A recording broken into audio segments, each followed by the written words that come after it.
Les archives de l'État conservent plus de 315 km d'archives.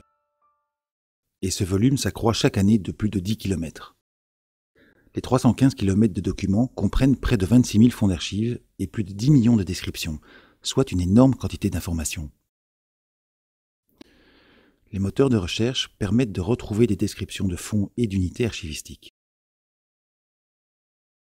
Dans certains cas, les documents d'archives numérisés peuvent être consultés en ligne.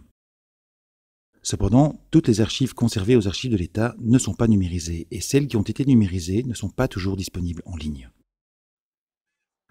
Dans nombre de cas, une visite complémentaire dans une salle de lecture des archives de l'État s'avère utile.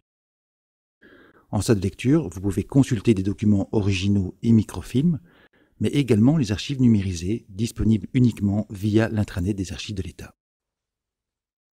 Quelques 40 000 cartes sont par exemple consultables de manière numérique en salle de lecture.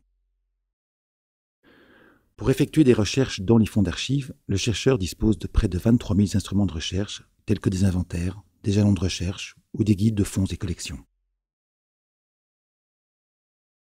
L'instrument de travail par excellence pour entamer des recherches est le site search.arch.be lancé en 2012. Vous pouvez utiliser librement ce moteur de recherche, mais vous devez au préalable créer un compte d'utilisateur pour consulter les documents numérisés. Créer un compte est gratuit et demande à peine 5 minutes. Après avoir créé votre compte, vous êtes redirigé vers la page d'accueil. Votre enregistrement sera définitif dès que vous aurez cliqué sur le lien d'activation que vous avez reçu par email. Si vous avez des problèmes pour vous créer un compte, ou vous avez des problèmes de connexion, si vous voulez signaler des erreurs, vous pouvez le faire en cliquant en haut à droite de l'écran sur l'onglet « Signaler une erreur » ou « Poser une question ». Le site internet search.arch.be comprend plusieurs moteurs de recherche. Rechercher des personnes, rechercher des archives, rechercher des producteurs d'archives, ainsi qu'un catalogue de bibliothèques.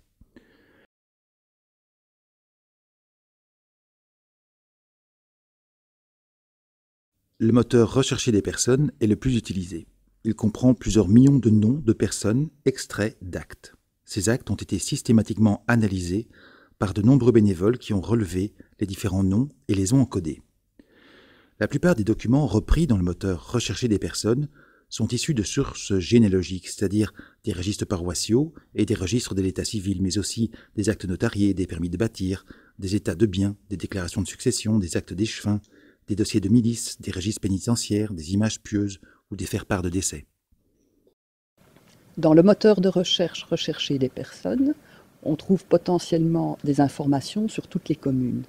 Mais la quantité et la nature des informations peut différer grandement d'une commune à l'autre parce que les données sont préparées et introduites dans le moteur par des bénévoles qui choisissent eux-mêmes les communes qu'ils souhaitent analyser. Comment s'y prendre en pratique? Par exemple, encoder le mot brasseur pour la période 1600-1700 avec Bruxelles comme lieu. Cliquez ensuite sur Rechercher. Le moteur de recherche Rechercher des personnes effectuera une recherche dans la base de données. 31 résultats s'afficheront. En cliquant sur la loupe à droite de l'écran, vous obtenez le contenu de l'acte analysé. Pour pouvoir consulter l'acte original, rendez-vous en salle de lecture du dépôt concerné des archives de l'État. S'il s'agit de registres d'état civil ou de registres paroissiaux, vous pouvez au préalable vérifier si ceux-ci sont consultables en ligne, mais nous y reviendrons plus tard. Pour retrouver un acte de mariage dont vous connaissez le nom des époux mais pas la date de mariage, complétez les cases première personne et deuxième personne. Par exemple, pour connaître la date de mariage de Marie-Joseph Laurence Dupont et Jacques-Henri Carlier de Liège, encodez dans les cases première personne Dupont Marie-Joseph Laurence et dans la case deuxième personne Carlier. Il vaut mieux ne pas introduire de prénom si vous n'en êtes pas sûr. Un seul résultat s'affichera, le couple s'est marié le 17 juin 1857. Le moteur de recherche ne dispose pas d'un thésaurus ni d'un outil de traduction automatique. Dès lors, pour obtenir un maximum de résultats, il est préférable que vous fassiez vos recherches en français et aussi en néerlandais. Donc que vous introduisiez des mots de recherche d'abord en français et puis ensuite, si possible, aussi en néerlandais. Autre exemple. Pour retrouver un membre de la famille Dubois, dont l'orthographe a évolué au fil des temps, en un mot ou en plusieurs mots, mettez un astérisque devant Bois dans la case première personne pour obtenir tous les résultats possibles. Quelques actes ont pour date le 1er janvier. Ces actes n'ont pas été rédigés un 1er janvier, mais le système actuel ne nous permet pas d'autres possibilités pour mentionner une date exacte, inconnue ou peu lisible. Pour permettre les recherches, l'année connue avec certitude est mentionnée entre parenthèses.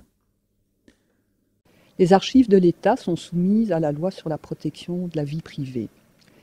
Cela signifie que dans le moteur de recherche, vous ne trouverez pas de résultats concernant des personnes âgées de moins de 100 ans et donc pas de résultats sur vous-même.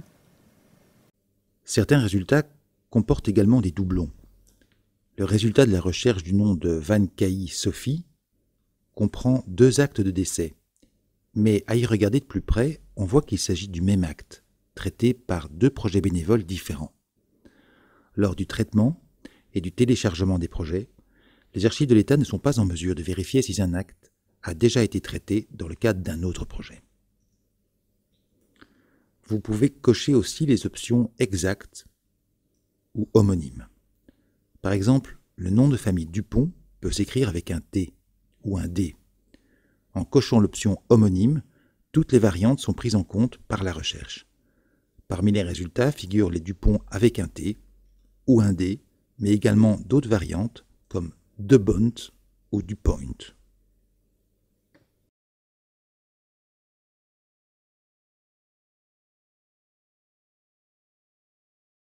Un autre moteur de recherche permet de retrouver des producteurs d'archives via une recherche libre d'un terme dans les descriptions. Par exemple, pour en savoir plus sur le collège des Jésuites à Namur, au sein duquel des membres de votre famille ont peut-être étudié, saisissez le terme « collège des Jésuites à Namur ». 18 résultats s'afficheront. Cliquez ensuite sur « FR » pour obtenir des informations sur ce collège. Autre exemple. Pour retracer l'histoire de votre ville ou commune, vous cherchez des archives et des producteurs d'archives susceptibles de vous fournir des informations pertinentes. Pour l'histoire de la localité de Houé, avant la Révolution française, les archives de l'échevinage de Houé constitueront un excellent point de départ. Mais vous devez encore savoir où ces archives sont conservées et quelles étaient les tâches de l'échevinage. Effectuez donc une recherche libre avec les termes échevinage de Houé dans le moteur des producteurs d'archives. Un producteur d'archives sera affiché. Cliquez ensuite sur FR. Contrairement à l'exemple du collège des Jésuites à Namur, les informations qui s'affichent sont peu nombreuses.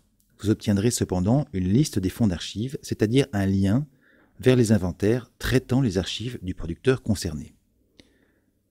En cliquant sur l'un de ces liens, vous serez redirigé vers le moteur de recherche « Rechercher des archives » où vous pourrez consulter l'inventaire du producteur d'archives concerné, pour autant que cet inventaire soit déjà disponible par voie numérique. La mise en ligne des inventaires des archives de l'État se poursuit.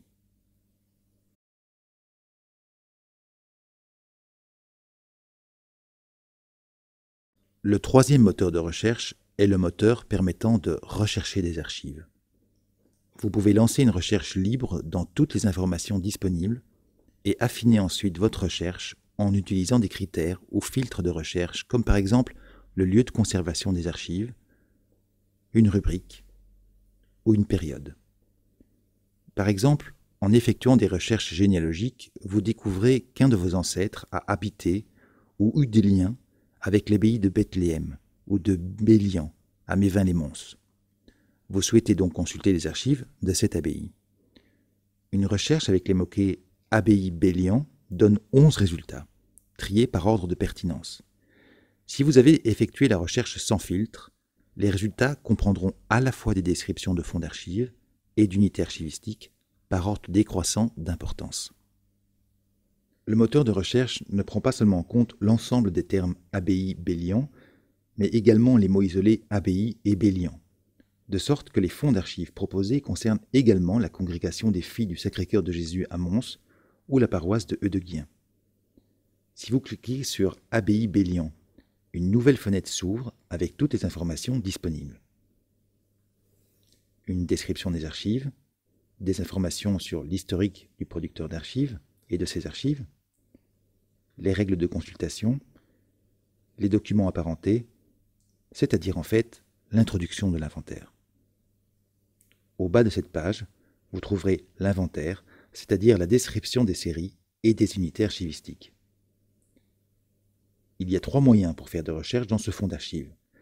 Si l'objet de votre recherche est bien ciblé, par exemple les comptes de l'abbaye, vous pouvez descendre dans le classement jusqu'à ce que vous ayez trouvé ce que vous cherchez. Une deuxième possibilité consiste à effectuer une recherche en texte intégral dans le fichier PDF. Ouvrez le fichier en cliquant sur l'icône PDF. Ensuite, appuyez en même temps sur les touches CTRL plus F. Ceci est bien souvent la voie la plus rapide pour trouver les informations souhaitées. En effet, de cette façon, l'inventaire complet s'affiche et peut être téléchargé. Une troisième manière pour dépouiller le fonds d'archives, ou l'inventaire, consiste en une recherche via le moteur lui-même, en cliquant sur « Rechercher » à l'intérieur de cet instrument de recherche. Si votre ancêtre a été en lien avec l'abbaye Bellian et qu'il s'appelait Alexandre Pasquier, vous pouvez encoder son nom via la recherche libre. Le moteur cherche le nom dans l'inventaire et trouve 2 résultats. Le document original peut être consulté dans la salle de lecture des archives de l'État à Mons. Si le document est également disponible sous forme numérique, la description sera accompagnée d'une icône représentant un œil.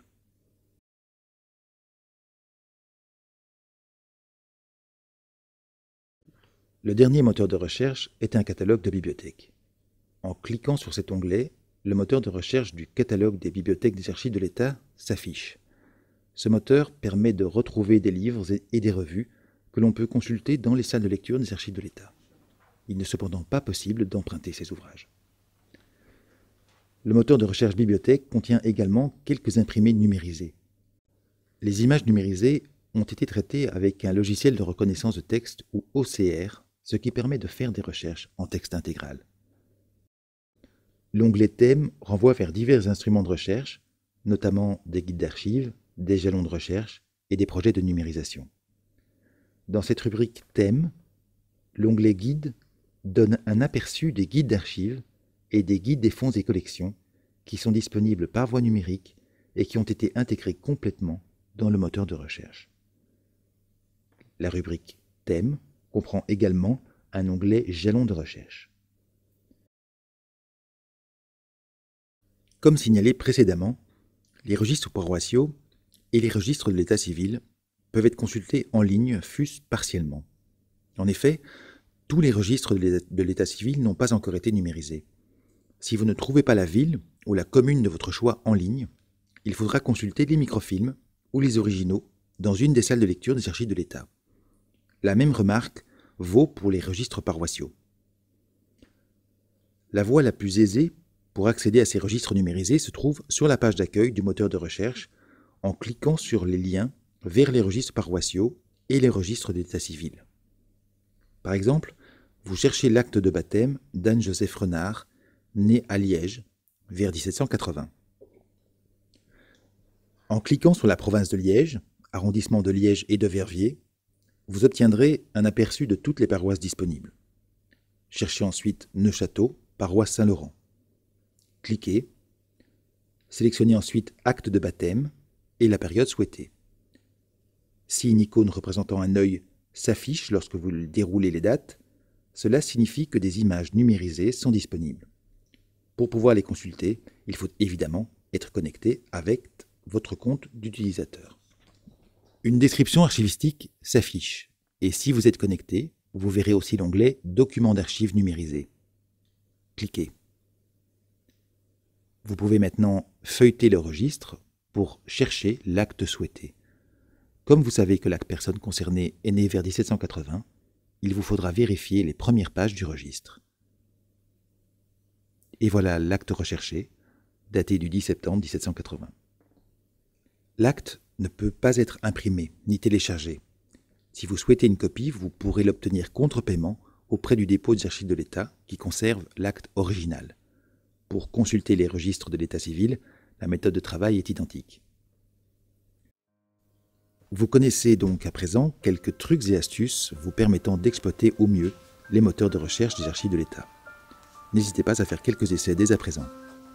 Pour rester au courant des mises à jour des moteurs de recherche ou des actualités des archives de l'État, consultez régulièrement notre site internet www.arche.be. Abonnez-vous à notre bulletin mensuel d'information, suivez-nous via notre page Facebook ou abonnez-vous à notre canal YouTube.